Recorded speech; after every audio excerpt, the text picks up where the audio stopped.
नमस्कार साथियों, स्वागत है आप सभी का आपके अपने YouTube चैनल में। और आज हम पढ़ रहे हैं एमपी टेट वर्ग 3 में संस्कृत का जो सिलेबस है उसकी तैयारी आज हम इस वीडियो में करेंगे। साथियों, संस्कृत का जो पेपर वर्ग 3 में होने वाला है 30 नंबर का पेपर होगा, जो कि दो भागों में बटा हुआ है। पहले भाग में गद्य और पद्य 15 नंबर के पूछे जाएंगे, और जो दूसरे 15 नंबर का जो भाग है जिसमें आपकी संस्कृत की पेडागोजी यानी कि संस्कृत का शिक्षा शास्त्र जिसमें आपसे पूछा जाएगा। जी हाँ साथियों, संस्कृत के शिक्षा शास्त्र यानी पेडागोजी में भी बहुत सारे टॉपिक लगे हुए हैं, जिसमें आपका पहला टॉपिक है भाषा सीखना एवं ग्रहणशीलता। बच्चे भाषा को किस प्रकार से सीखते हैं, किस प्रकार से ग्रहण करते हैं, वह आज हम इस वीडियो में पढ़ने वाले हैं। तो आप वीडियो को अंतिम तक जरूर देखिएगा। सबसे पहले भाषा, जो कि संस्कृत की भाष विभक्तायाम वाची इस धातु से टाप प्रत्यय करके भाषा शब्द की उत्पत्ति होती है, जिसका अर्थ होता है कहना, बोलना अथवा विचारों को प्रकट करना। जी हाँ साथियों, भाषा का मतलब ही होता है कि हम अपने विचारों का आदान प्रदान करने के लिए जो माध्यम बनाते हैं वह भाषा कहलाती है। तो जो भाषा होती है बहुत प्रकार की भाषा, जिस पर आप जानते हैं संस्कृत है, हिंदी, अंग्रेजी, कन्नड़, मलयालम आदि बहुत सारी भाषाएं होती हैं। तो हर व्यक्ति अपने विचारों को प्रकट करने के लिए अपनी भाषा का प्रयोग करता है। चलिए अब हम समझते हैं कि भाषा की कुछ जरूरी बातें, भाषा से संबंधित यानी भाषा की जो प्रकृति है वह किस प्रकार से होती है, जिससे संबंधित प्रश्न आते हैं वह मैं आपको बतलाता हूं। पहला पॉइंट है आपका कि भाषा एक पैतृक संपत्ति नहीं होती अथवा पैतृक संपत्ति नहीं होती, अपितु अर्जित संपत्ति होती है। भाषा कैसी होती है साथियों?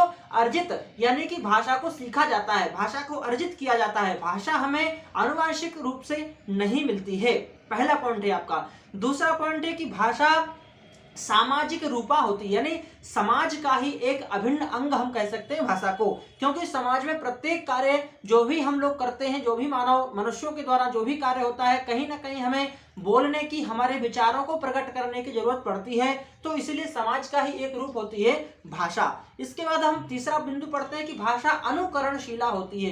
भाषा को बच्चे कैसे सीखते हैं? अनुकरण के द्वारा सीखते हैं। जब बच्चे ने देखा कि हमारे पिताजी ने इस बात को ऐसे बोला या इस चीज का ऐसा उन्होंने उच्चारण किया, तो वो भी उसको उच्चारण करने का प्रयत्न करते हैं। तो ये क्या होगी? अनुकरणशीला हुई। इसका महत्वपूर्ण बिंदु है भाषा परिवर्तनशीला होती है। परिवर्तनशीला का मतलब होता है कि भाषा में परिवर्तन होता रहता है। कैसे परिवर्तन होते रहते हैं? जैसे कि आज से 25 साल 30 साल पहले हमारी भाषा में बहुत सारे शब्द नहीं थे, जो कि नए शब्द आए। आपने सुना होगा कि ऑक्सफोर्ड की जो डिक्शनरी है उसमें प्रत्येक वर्ष कुछ नए शब्द जोड़े जाते हैं। मतलब क्या है कि भाषा में कुछ नए शब्द आ रहे हैं, यानी भाषा में परिवर्तन हो रहा है। इसके बाद का बिंदु हमारा भाषा गतिशीला होती है, यानी भाषा में निरंतर गति होती रहती है। ऐसा नहीं है कि भाषा जो है एक निर्धारित कर दी गई अब यही रहेगी, ऐसा नहीं। भाषा का व्याकरण जो है, भाषा का जो साहित्य है, इनमें निरंतर गति होती रहती, बढ़ता रहता है। इसी प्रकार से नेक्स्ट पॉइंट है हमारा कि भाषा का स्थान निर्धारित होता है। स्थान निर्धारित का तात्पर्य, जैसे हिंदी भाषा है तो उसका स्थान है कि वह मध्य प्रदेश आदि आदि राज्यों में बोली जाएगी, गुजराती तो गुजरात प्रदेश में बोली जाएगी, मराठी है तो महाराष्ट्र आदि जो प्रदेश है उनमें बोली जाएगी। इस प्रकार से भाषा का एक स्थान निर्धारित होता है। भाषा की संरचना भिन्न होती है, यानी भाषा की जो संरचना है वह अलग अलग होती है। प्रत्येक भाषा की अपनी जो है लिपि होती है, प्रत्येक भाषा की अपनी व्याकरण होती है, प्रत्येक भाषा को अपने हिसाब से उसके वाक्य और उसका जो है व्याकरण आदि अलग अलग होता है, यानी संरचना जो होती है प्रत्येक भाषा की वह अलग अलग होती है। फिर हम समझते हैं कि नेक्स्ट पॉइंट है भाषा का मानक स्वरूप होता है, यानी प्रत्येक भाषा जो भी आप लेंगे उस भाषा का एक स्टैंडर्ड होगा, उस भाषा का एक मानक स्वरूप होगा। तो ये कुछ महत्वपूर्ण बिंदु हैं जिनसे कि प्रश्न बनते हैं। इनमें से कहीं पर भी ये आपको इतने जो बिंदु मैंने बताए हैं, इन बिंदुओं को आपको अपने मस्तिष्क में रखना है। कैसे रखना है? कि भाषा की प्रकृति है, यानी भाषा अर्जित संपत्ति होती है, भाषा को ग्रहण किया जाता है, सीखा जाता है। भाषा जो है कि स्थान परिमित, स्थान भाषा का अलग स्थान निर्धारित होता है। भाषा जो है परिवर्तनशीला होती है, भाषा गतिशीला होती है, आदि आदि जो बिंदु है इनको आप यदि याद रखेंगे तो ये इससे संबंधित प्रश्न यदि आते हैं तो आप उनको आराम से कर सकेंगे। अब हमारा जो बिंदु है कि भाषा सीखना और ग्रहण करना, ग्रहणशीलता, भाषा सीखना और ग्रहणशीलता। तो मैं आपको बताऊं कि एक होता है अर्जन करना और एक होता है अधिगम करना। तो अर्जन करना, अर्जन को ही, अर्जन शब्द के ही बहुत सारे पर्यायवाची शब्द होते हैं, जैसे अर्जन करना, ग्रहण करना या अधिग्रहण करना या फिर सीखना। ये जो शब्द होते हैं, सीखना नहीं, सीखना आपका आ जाएगा अधिगम में, सीखना मतलब अधिगम करना। तो अर्जन और अधिगम ये सुनने में तो हमें एक जैसे लग रहा है कि अर्थ भी दोनों का एक जैसा ही होगा, लेकिन जब हम इसकी सूक्ष्मता में जाते हैं तो एक छोटा सा अंतर इन दोनों में होता है। क्या अंतर होता है? जो भाषा का अर्जन होता है यानी भाषा का जो अधिग्रहण होता है, इसको स्वाभाविक रूप से बच्चे सीखते हैं, स्वाभाविक रूप से करते हैं। कैसे करते हैं? जैसे बच्चा घर में है तो वह वातावरण के द्वारा स्वाभाविक रूप से, जैसे मम्मी ने कुछ शब्द बोला या पापा जी ने कुछ शब्द बोला तो उसको सुन करके बच्चा सीख रहा है। तो स्वाभाविक रूप से जो उस भाषा को सीख रहा है, भाषा का अर्जन कर रहा है, अधिग्रहण कर रहा है।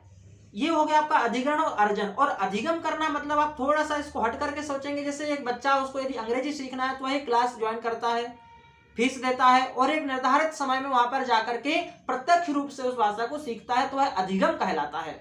तो अधिगम और अर्जन ये दोनों में थोड़ा सा अंतर यहाँ पर आपको दिखाई देगा।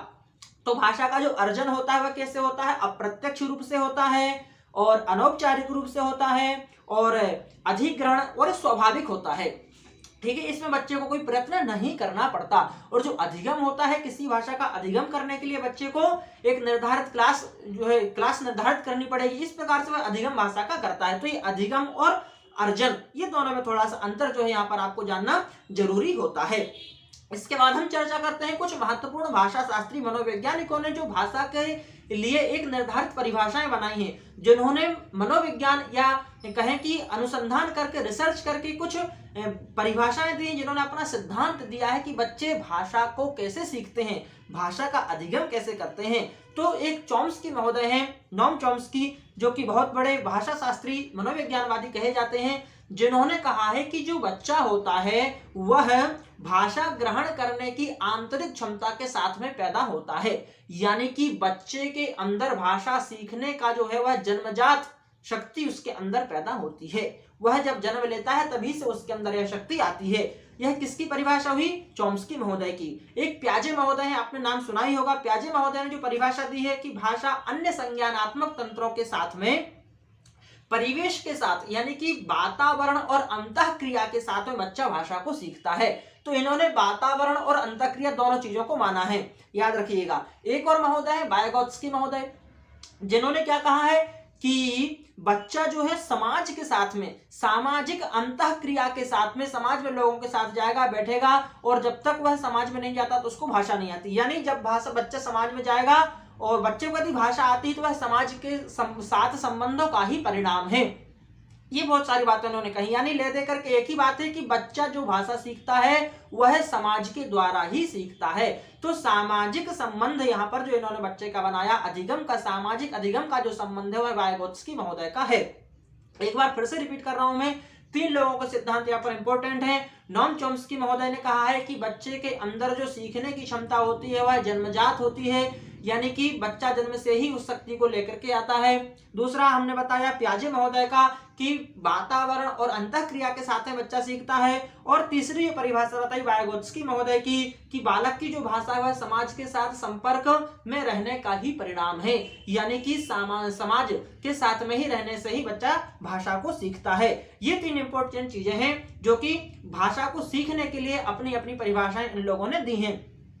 अब मैं आपको बताता हूं कि बच्चा भाषा को किस प्रकार से सीखता है। जब बच्चा बचपन में छोटा होता है तो वह सबसे पहले रोना सीखता है, क्रंदन करता है। पैदा होते ही बच्चा क्रंदन करता है, तो क्रंदन करने से उससे क्या होता है, मांसपेशियां, उसका जो बोलने की, उसका जो गला है, बोलने की जो नसें हैं, उनमें थोड़ी सी क्या होती, वृद्धि होती, विकास होता है, जिससे क्या होता है कि धीरे धीरे उसकी परिपक्वता उसमें आने लगती है रोने से ही, जिससे कि वह पहली विकास की सीढ़ी, भाषा के विकास की सीढ़ी वहां से प्रारंभ होती है।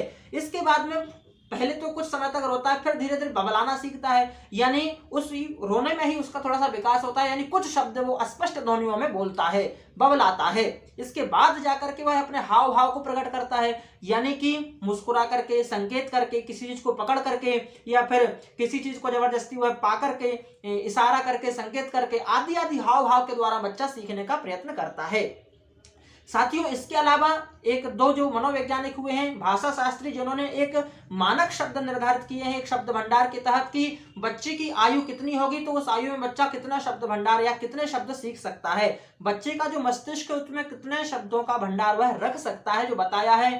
तो थॉमसन और लिपसिट महोदय के अनुसार, याद रखना, थॉमसन और लिपसिट महोदय के अनुसार 18 माह का जो बच्चा होता है उसके पास 18 माह यानी कि 1.5 साल का बच्चा जो होता है उसके पास 10 शब्दों का भंडार होता है। उसके बाद जब 2 वर्ष का बच्चा होता है तो 272 शब्दों का भंडार होता है उसके पास में। जब बच्चा 2.5 वर्ष का होता है तो 450 शब्दों का भंडार होता है। और 3 वर्ष का जब बच्चा होता है तो 1000 शब्दों का भंडार होता है। 3.5 वर्ष का जब बच्चा होता है तो 1250 शब्दों का भंडार उसके पास में होता है। जब बच्चा 4 वर्ष का होता है तो 1600 शब्दों का भंडार होता है। और जब 4.5 वर्षों का जब बच्चा होता है, 4.5 साल का, तो 1900 शब्दों का भंडार होता है। और जब बच्चा 5 वर्ष का होता है तो 2100 शब्दों का भंडार बच्चे के पास में होता है। बच्चा 5 वर्ष का यानी कि जब पहली कक्षा में बच्चा जाता है तब कितना शब्दों का भंडार होता है उसके पास में? 2100 शब्दों का। यानी इसमें से किसी प्रकार से भी यदि प्रश्न बनता है कि 18 माह का बच्चा है तो कितने शब्दों का भंडार होगा, या 2 साल का है तो कितने शब्दों का भंडार होगा, तो इस प्रकार से प्रश्न परीक्षा में पूछे जा सकते हैं। और एक बात यहाँ पर जो आपको ध्यान देनी होगी है कि बालक की अपेक्षा बालिकाओं का जो शब्द भंडार है वह ज्यादा अच्छा होता है। बालक की अपेक्षा बालिकाओं का शब्द भंडार ज्यादा अच्छा, यानी बालिका ज्यादा शब्दों को, लड़कियां जो होती हैं वह ज्यादा शब्दों को सीखती हैं। तो ये तो हुआ हमारा भाषा की प्रकृति, मैंने आपको बताई किस किस प्रकार से। एक बार फिर से रिपीट करता हूं कि भाषा गतिशीला होती है, भाषा परिवर्तनशीला होती है, भाषा का स्थान निर्धारित होता है, भाषा अर्जित संपत्ति होती है, और भाषा का एक मानक स्वरूप होता है, भाषा की संरचना भिन्न भिन्न होती है, भाषा अनुकरणशीला होती है, भाषा समाज का एक अभिन्न अंग होती है।